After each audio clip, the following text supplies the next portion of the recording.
अगर ईमान मजबूत हो तो फौलाद भी कमजोर पड़ जाता है। अगर इतिहास पढ़ेंगे तो आप समझ जाएंगे।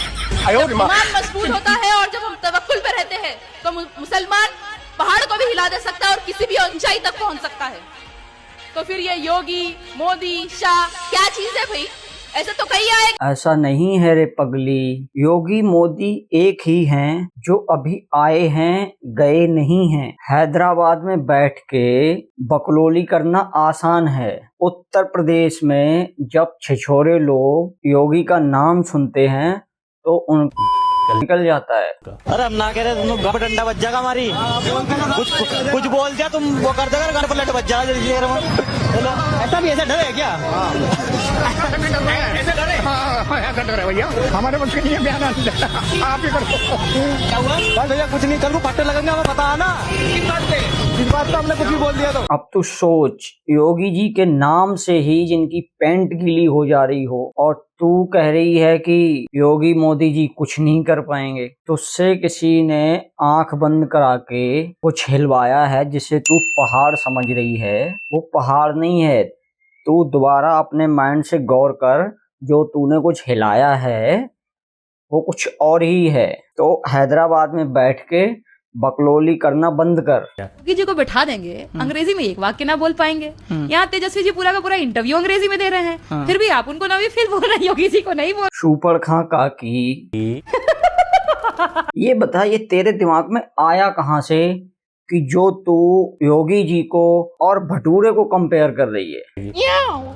तेरा भटूरा सब जानते हैं कि जो भी है, नौ भी फेल या पास जो भी है, बट है नौवीं के अंदर ही।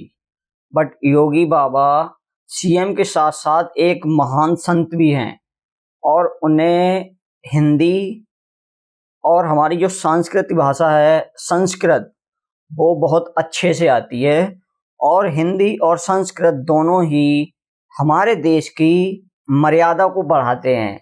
मान और सम्मान इन दोनों लैंग्वेज से, भाषाओं से आसमान पे जाता है। और जो दोनों लैंग्वेज माननीय योगी जी को बहुत अच्छे से आती हैं। बाकी मैं तेरे भटूरे के बारे में इतना ही कहूँगा कि इंग्लिश आए ना आए चल छोड़, वो हमारे देश की भाषा नहीं है, उससे कोई प्रॉब्लम नहीं है। बट जो मेरे देश की कल्चरल भाषा है हिंदी, वो तो उसे सही से आनी चाहिए, उसे वो भी सही से नहीं आती है। सुप्रीम कोर्ट में जो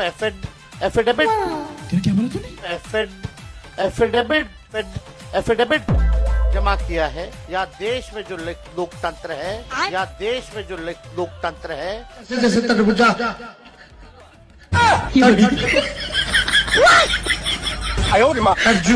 देख ले, ये है तेरे भटूरे की हकीकत। जो ढंग से हिंदी नहीं बोल पाता, जो तजुर्बा को तरबूजा बोल रहा है, वो भी फिर भी उसने बोल नहीं पाया।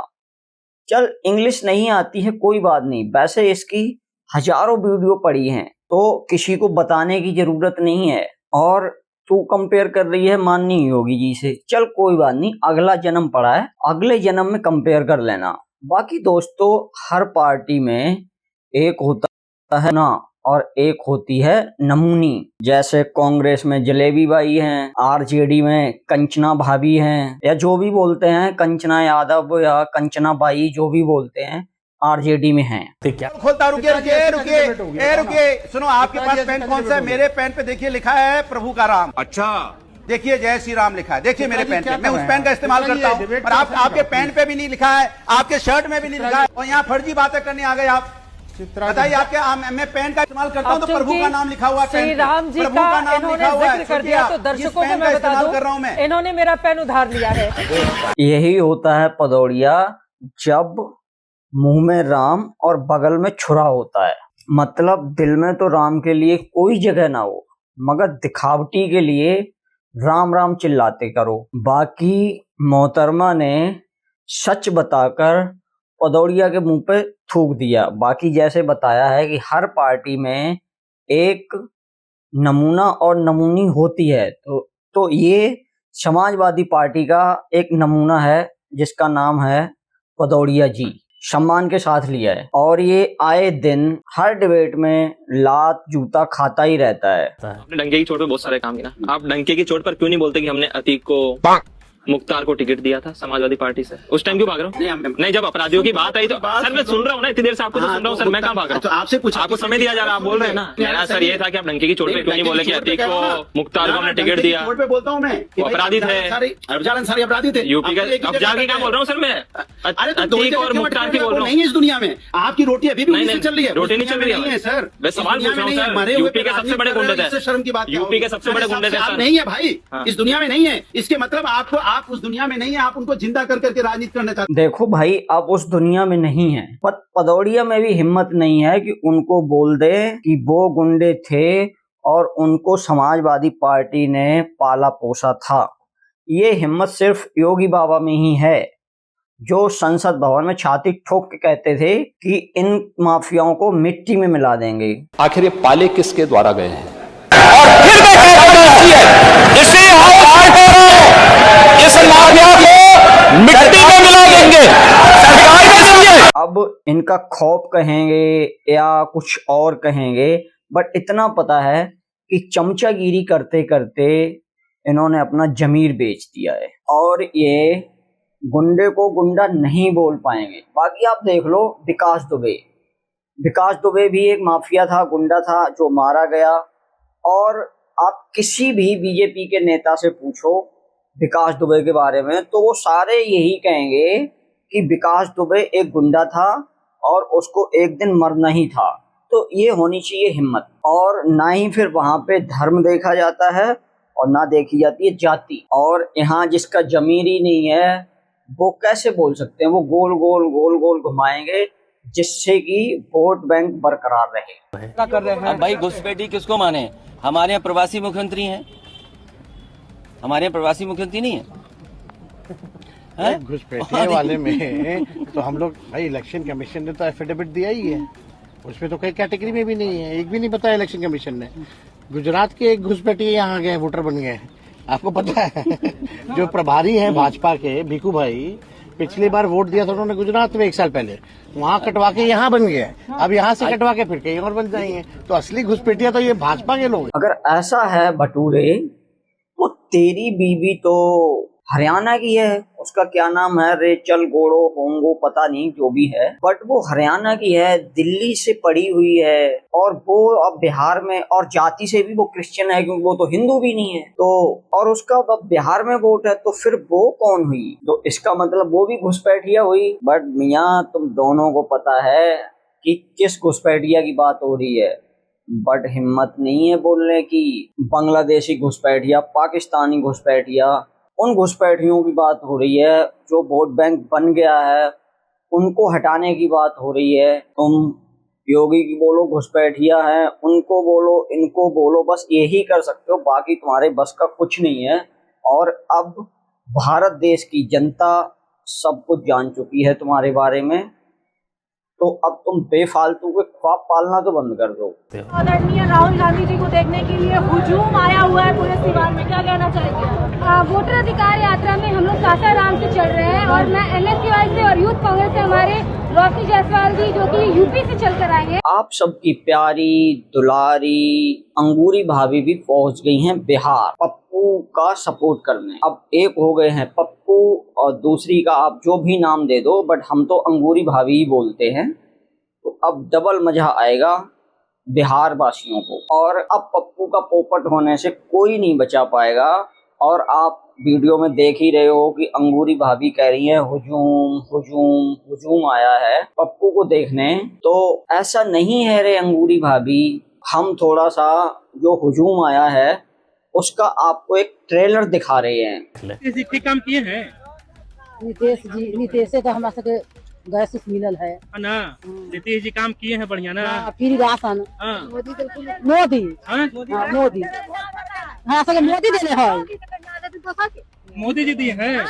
अच्छा देखिए, राहुल गांधी का वोटर अधिकार यात्रा चल रहा है और लोग मोदी जी 2000 मुर्दापुर गैस सिलेंडर बताइए, मोदी फ्री इलाज, राशन 5 लाख तक के इलाज फ्री देले है। सुन लिया ना चमचों, अब ये जो औरतें आई हैं, ये जो भीड़ आई है ये पप्पू की रैली में, अब ये कैसे आई हैं, यहाँ तक कैसे पहुंची हैं ये मुझे तो नहीं पता।